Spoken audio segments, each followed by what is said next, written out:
लांडिया बोलते ना, ये लांडिया ने तेरे को पहल पढ़ने लगाया था कि नहीं? अरे मर्द का बच्चा होता तो इसको वोट देंगे तो हमारे यार इधर खींच के बता, कुत्ता बना के मारेंगे। सांप्रदायिकता की बदसूरत राजनीति है बहुसंख्यकवाद की। इसका मुकाबला करने का सिर्फ एक तरीका है, वो है धर्मनिरपेक्षता की राजनीति, वो है उदारवाद की और संविधानवाद की राजनीति। आप लोगों को उस इलेक्शन में इससे भी बड़ा मुंह तोड़ जवाब उनको देना है। पूरे के पूरे मुमरा को ग्रीन कलर से ऐसे रंगना है कि इन लोगों को यहाँ से बुरी तरह से पछाड़ के भेजना है इंशाल्लाह। किस तरह से, क्यों ये एक खास धर्म के खुदा, खास धर्म के भगवान का नाम लेकर क्या सिर्फ उन्हीं लोगों का भला करेंगी वो लोग जो इस धर्म के मानने वाले हैं? तो यहाँ बहुत सारी प्रॉब्लमैटिक चीजें हैं जो शहर बोल रही हैं। एक राजनीति ऐसी है बहुसंख्यकवाद की न सिर्फ की बात करती है बल्कि बेहद हिंसक राजनीति है, और इसी हिंसक राजनीति के खामियाजे के तौर पर हम देख रहे हैं कि देश का जो मुस्लिम समुदाय है, ईसाई समुदाय है और तथाकथित जो निचली जातियां हैं वो सब हाशिए पर बुरी तरह फेंक दी गई हैं, और ये बहुत ही एक वायलेंट प्रोजेक्ट है। 15 से रिश्ता टूटता ही नहीं है। 15 को आसमान में सिर्फ पतंग पतंग पतंग पतंग पतंग पतंग पतंग रहेगी। नारे तकबीर।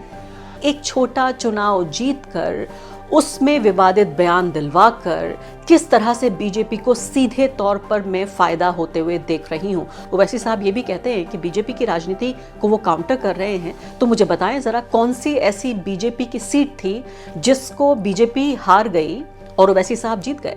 वो जख्मी मुस्लिम समाज, वो परेशान मुस्लिम समाज जो कभी बुलडोजर सहता है, कभी जेल में चला जाता है, कभी गौ रक्षा के नाम पर उसकी हत्याएं हो जाती हैं, कभी उसको डिमोनाइज किया जाता है, कभी उसको किराए का घर नहीं मिलता, कभी उसको बुर्का ओढ़ने पर, हिजाब ओढ़ने पर सताया जाता है, कभी उसकी दाढ़ी टोपी को नोचा जाता है और उसको डिमोनाइज किया जाता है। कम से कम ओवैसी साहब आपकी ये राजनीति उस मुसलमान को फ़ायदा नहीं देती। नमस्कार, द वायर में आपका स्वागत है। मैं हूं आरफा खानम शेरवानी। पिछले लगभग 12 साल में हिंदू बहुसंख्यकवाद और सांप्रदायिकता की राजनीति का घिनौना चेहरा जो हमने देखा है नरेंद्र मोदी के कार्यकाल में, उससे देश की जो धरती है भारत देश की, वो पूरी तरीके से छलनी हो चुकी है। इसी का एक चेहरा या दूसरा चेहरा, एक पहलू या दूसरा पहलू लेके हर रोज़ मैं आपके सामने यहाँ पेश होती हूँ और आपको बताती हूँ कि कैसे कानूनी गैर कानूनी तरीके से राजनीति और नीति के स्तर पर इस देश को जख्मी किया जा रहा है, छलनी किया जा रहा है। लेकिन आज जो मैं आपको खबर बताने जा रही हूँ वो और भी ज़्यादा तकलीफदेह है, क्योंकि बात ये हो रही है कि इस जो ये सांप्रदायिकता की बदसूरत राजनीति है बहुसंख्यकवाद की, इसका मुकाबला करने का सिर्फ एक तरीका है, वो है धर्मनिरपेक्षता की राजनीति, वो है उदारवाद की और संविधानवाद की राजनीति। लेकिन आज जो जिस तरह से MIM के जो कॉरपोरेटर्स हैं उनकी जो राजनीति उभर कर सामने आ रही है, पिछले 48 घंटे में जिस तरह के बयान हमारे सामने आए हैं वो बेहद चौंकाने वाले हैं। और एक तरह से मैं कहूँगी एक ऐसे व्यक्ति के तौर पर जो अपने को लोकतंत्रवादी और संविधानवादी कहता है और ये कहता है, उसके हृदय को एक तरह से छलनी कर रहा है कि एक तथाकथित मुस्लिम पार्टी की तरफ से ये इस तरह की राजनीति आ रही है। मैं आपको 2 बयान सुनवाऊंगी और उन बयानों के आधार पर आप ये खुद तय कीजिए कि क्या असदुद्दीन ओवैसी साहब, जो एक बेहतरीन सांसद माने जाते हैं, एक ऐसे वक्ता हैं जिनकी खुद निजी तौर पे मैंने तारीफ़ की है, संसद से लेकर और अंतर्राष्ट्रीय स्तर तक वो खासकर भारत के मुद्दे और भारतीय मुसलमानों के मुद्दों को जिस बेहतरीन तरीके से आर्टिकुलेट करते हैं, पिछले लगातार 2 से 3 दिन में उनके कॉरपोरेटर और एक कॉरपोरेटर के पिता, दोनों यानी दोनों ही उन्हीं की पार्टी के नेता, उनके जो बयानात ये वायरल हो रहे हैं, उन पे जो चुप्पी है वो साफ तौर पे क्या बताती है। सबसे पहले मैं चाहती हूँ कि आप ये बयान सुनिए सहर शेख का। आप सोचिए कि ये एक बेहद खूबसूरत सी कम उम्र की 20-22 साल की ये लड़की है, पहली बार कॉरपोरेटर बनी है, ये अपने आप को बिजनेस वूमन कहती है और बताया जा रहा है कि इससे पहले ये हिजाब भी नहीं पहनती थी चुनाव लड़ने से पहले। चलिए ये इनका निजी फैसला है कि कब किसको अक्ल आए या कौन क्या फैसला करे, वो अलग बात है। मैं इसमें नहीं पढ़ना चाहती कि वो उन्होंने हिजाब पहनने का फैसला क्या सिर्फ राजनीतिक मजबूरियों के तहत किया, क्या उन्होंने सिर्फ वोट पाने के लिए मुसलमानों के हिजाब पहनने की कोशिश की, क्योंकि इससे ठीक पहले वो बिना हिजाब की देखी जाती थी, अचानक बहुत एक मॉडल मुस्लिम के तौर पर देखी जा रही हैं। मैंने कहा कि उनकी पर्सनल चॉइस में इसमें नहीं पढ़ना चाहती, लेकिन मैं जिसमें पढ़ना चाहती हूँ, जो वाकई मेरा बिजनेस है, वो मैं आपको बताना चाहती हूँ एक बयान के तौर पर। पहले ये बयान सुनिए और फिर मैं आपको यूनुस शेख का बयान सुनवाऊंगी। अब मेरी गुजारिश है आप सबसे कि आने वाले 5 साल बाद भी जब इलेक्शंस होंगे इंशाल्लाह, आप लोगों को उस इलेक्शन में इससे भी बड़ा मुंह तोड़ जवाब उनको देना है। पूरे के पूरे मुमरा को ग्रीन कलर से ऐसे रंगना है कि इन लोगों को यहाँ से बुरी तरह से पछाड़ के भेजना है इंशाल्लाह। हर एक कैंडिडेट इंशाल्लाह 5 साल बाद सिर्फ और सिर्फ MIM का आएगा, क्योंकि अब इलेक्शन में आप मजलिस की ताकत समझ चुके हैं और ये ताकत हमको अल्लाह से आती है। पहली बात तो ये सहर शेख साहिबा जिस तरह से बातचीत कर रही हैं, क्या इसी तरह से ये बात करने का तरीका है? क्या वाकई कोई युद्ध है? कोई चुनाव न होकर कोई युद्ध है? ये कोई लोकतांत्रिक प्रक्रिया नहीं है, बल्कि क्या दो सांडों के बीच लड़ाई हो रही है, जिसको इतने बदसूरत तरीके से हम एक दुश्मनी के तौर पर क्यों दिखाना चाहते हैं? क्यों किसी को चुनावी जीत और हार एक ही सिक्के के दो पहलू हैं? कभी एक पॉलिटिकल पार्टी जीतती है, कभी वो पॉलिटिकल पार्टी हार जाती है। ठीक इसी तरीके से कि अभी जो BMC के चुनाव हुए हैं उनमें हमने देखा कि समाजवादी पार्टी, जिसके उस पूरे खास इलाके में जो मुस्लिम बहुल इलाका है, उसमें 8 उनके कॉरपोरेटर्स हुआ करते थे, अब उनके 2 कॉरपोरेटर्स हैं। पहले MIM के 2 कॉरपोरेटर्स हुआ करते थे, अब उनके 8 कॉरपोरेटर्स हैं। यानी समय का पहिया जब घूमता है, और मुझे लगता है कि MIM ने कुछ तो ऐसा किया है जिससे मुस्लिम वोटर उनकी तरफ खिंच रहा है। एक अच्छी राजनीति, मुझे लगता है कि मुस्लिम वोटर ये सोच रहा है कि वो उनके ज़्यादा बड़े हितैषी हैं या उनके मुद्दों को ज़्यादा बेहतर तरीके से उठा सकते हैं, और इस बात के लिए असदुद्दीन ओवैसी और MIM एक तरह से मुबारकबाद के हकदार हैं। लेकिन ये जो कह रही हैं सहर कि पूरे इलाके को हम हरे रंग में रंग देंगे, बार बार जो जिक्र कर रही हैं ये अल्लाह और खुदा का नाम ले रही हैं। जब इनको NDTV ने इंटरव्यू किया तब भी ये कह रही हैं कि हम कुछ नहीं करते, हमसे अल्लाह काम कराता है। यहाँ सवाल ये पैदा होता है कि किसी मस्जिद का, किसी मदरसे का, उसके बोर्ड का ये इलेक्शन है, BMC का इलेक्शन, कॉरपोरेशन जो है, ये एक लोकतांत्रिक प्रक्रिया है। भारत एक धर्मनिरपेक्ष देश है। महाराष्ट्र का जो कानून है वो भारत के बाकी देशों, बाकी राज्यों के कानून से अलग नहीं है। तो इसमें किस तरह से, क्यों ये एक ख़ास धर्म के खुदा, ख़ास धर्म के भगवान का नाम लेकर, क्या सिर्फ उन्हीं लोगों का भला करेंगी वो लोग जो इस धर्म के मानने वाले हैं? तो यहाँ बहुत सारी प्रॉब्लमेटिक चीज़ें हैं जो सहर बोल रही हैं। हरे रंग से रंग देना, मतलब हम पहले ही बहुत परेशान हैं उन लोगों से जो भगवा रंग से इस देश को रंग देना चाहते हैं, जो हर चीज़ में भगवा ले आते हैं, जो हर चीज़ में सिर्फ एक धर्म की बात करते हैं, दूसरे धर्म के लोगों को हाशिए पर लेकर आते हैं। क्या अब ये भी मातम बनाएं कि एक तरफ भगवा है तो दूसरी तरफ हरा है? यहाँ फिर से मैं बहुत सावधानी पूर्वक यहाँ बात करना चाहती हूँ, मैं इक्वेट नहीं करना चाहती इन दोनों राजनीतियों को। एक राजनीति ऐसी है बहुसंख्यकवाद की न सिर्फ की बात करती है बल्कि बेहद हिंसक राजनीति है, और इसी हिंसक राजनीति के खामियाजे के तौर पर हम देख रहे हैं कि देश का जो मुस्लिम समुदाय है, ईसाई समुदाय है और तथाकथित जो निचली जातियां हैं वो सब हाशिए पर बुरी तरह फेंक दी गई हैं, और ये बहुत ही एक वायलेंट प्रोजेक्ट है। लेकिन दूसरी तरफ जो बातें शुरू हो रही हैं वो भी एक ऐसी पार्टी जो इत्तेहाद की बात करती है मुसलमानों की, मजलिस इत्तेहादुल मुस्लिमीन।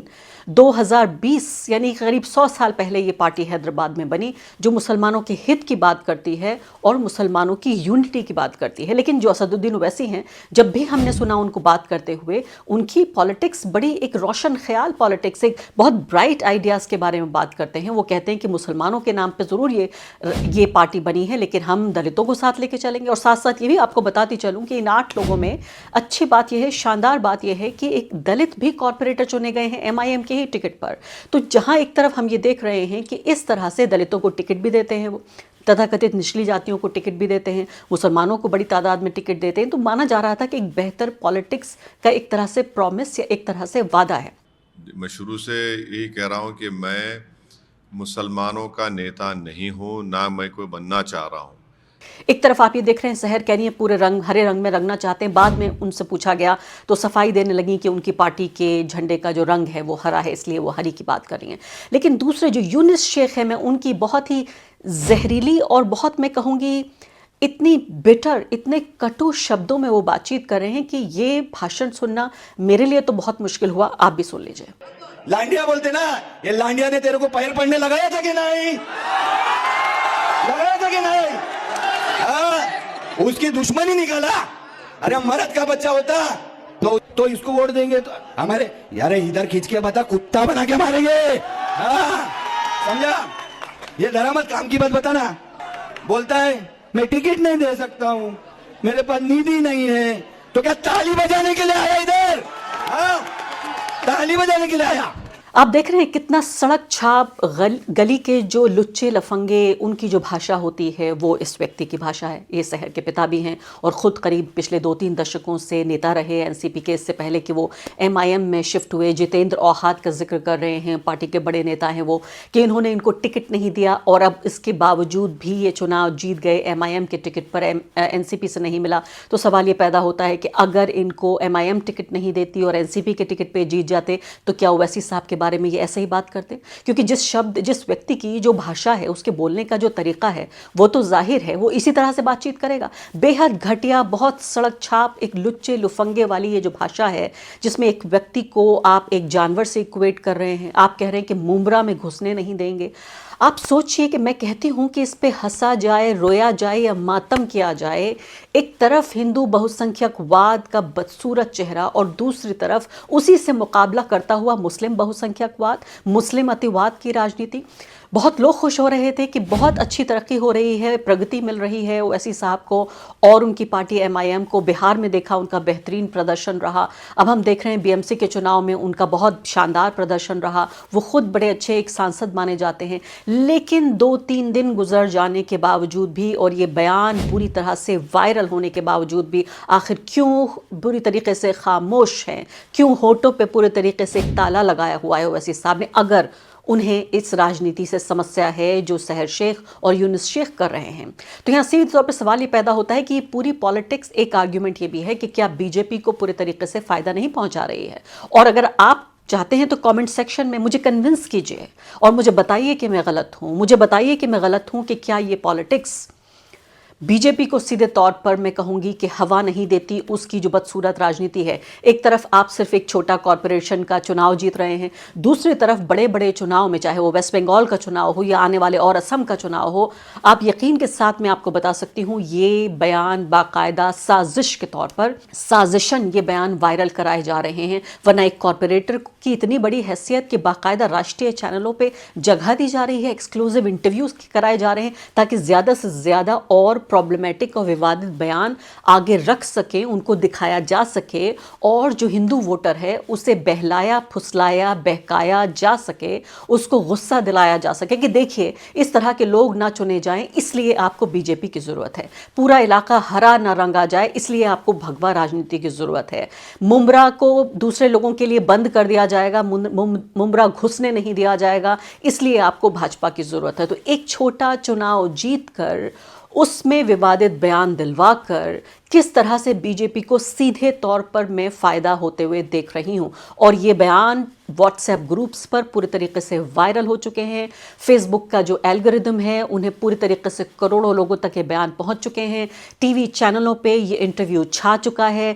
ट्विटर पे आप जाइए, इंस्टाग्राम पे जाइए, कहीं भी आपको राहत नहीं मिलेगी। आप देखना ना भी चाहें तो ये बयान आपको ज़रूर देखने को मिलेंगे। तो जैसे मैंने कहा कि एक शानदार जीत के बाद, और दूसरी बात तो ये है कि अगर ओवैसी साहब ये भी कहते हैं कि बीजेपी की राजनीति को वो काउंटर कर रहे हैं, तो मुझे बताएं ज़रा कौन सी ऐसी बीजेपी की सीट थी जिसको बीजेपी हार गई और ओवैसी साहब जीत गए? जो उनकी राजनीति है वो मुस्लिम दुनिया की ही राजनीति है, मुस्लिम वोट की ही राजनीति है। इसमें पहले एसपी हुआ करती थी या एनसीपी हुआ करती थी और अब जो है ओवैसी साहब जीत रहे हैं। बिहार में देखें तो पहले आरजेडी या कांग्रेस पार्टी थी और उन्हीं सीटों पे ओवैसी साहब जीत रहे हैं। तो पूरा का पूरा जो ये खेल है ये मुस्लिम वोट का ही तो खेल है। ज़रा मुझे समझाए कोई, मुझे बताए कोई। अगर मैं ना समझूँ तो मुझे बताने की कोशिश हो कि आप बहुसंख्यकवाद की इस राजनीति का मुकाबला कर रहे हैं तो क्या आप बीजेपी को हरा रहे हैं? आप जो मुस्लिम पॉलिटिक्स है उसी खेल को तो खेल रहे हैं जो पहले जो तथाकथित सेक्युलर पार्टियां उनसे नाराज होकर कि कभी वो टिकट नहीं देते मुस्लिम कैंडिडेट्स को, कभी उनके हितों की बात नहीं करते, और इससे नाराज होकर जो मुस्लिम वोटर है वो आ रहा है एमआईएम की तरफ और इसलिए वहां लोग जीत रहे हैं। अब इन दोनों की बात तो आपने सुन ली, तीसरी बात भी सुनिए। मैं मान लेती हूँ कि चलिए ये बड़े नासमझ थे और इन लोगों को कुछ पता नहीं है, ये तो नए कॉरपोरेटर हैं। अकबर ओवैसी, जी हाँ, वही अकबर ओवैसी जिन्होंने बहुत ही बदनाम और बहुत ख़राब भाषण दिया था कई साल पहले की ये बात है, जिसमें ये कहा था कि 15 मिनट के लिए पुलिस हटा ली जाए तो फिर हम दिखाते हैं कि क्या होता है। उसके लिए बाकायदा उनको हवालात की सज़ा काटनी पड़ी थी, उन्हें जेल जाना पड़ा था। वही अकबर ओवैसी फिर से आके वही जहर उगल रहे हैं। अब की बार कुछ ट्विस्ट करके उन्होंने वही 15 मिनट याद दिलाने की कोशिश की। बयान सुन लेते हैं। इनका निशान आसमान में 15 तारीख 15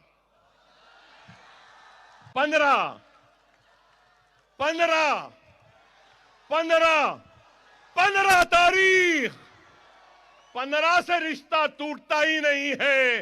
15 को आसमान में सिर्फ पतंग पतंग पतंग पतंग पतंग पतंग पतंग रहेगी। नारे तकबीर।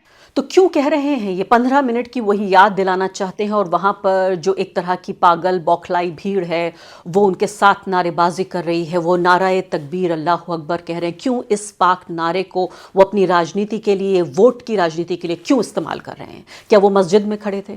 क्या वो मदरसे में खड़े थे? या कोई वहाँ पे धार्मिक जुलूस था? जब ये राजनीतिक बैठकें हैं, राजनीतिक जुलूस है, तो क्यों आप अल्लाहु अकबर और नारे तकबीर के नारे लगा रहे हैं?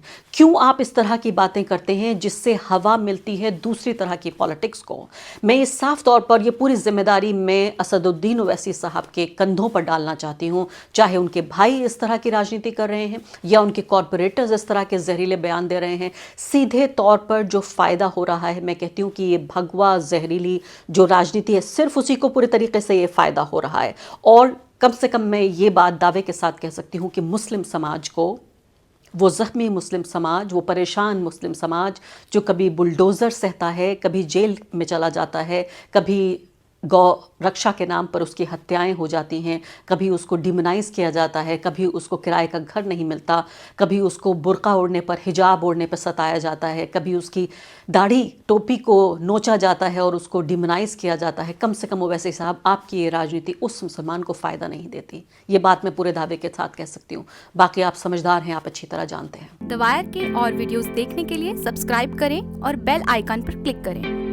स्वतंत्र पत्रकारिता की आर्थिक मदद करने के लिए डिस्क्रिप्शन में दिए गए लिंक पर जाएं और अपनी राशि चुनें।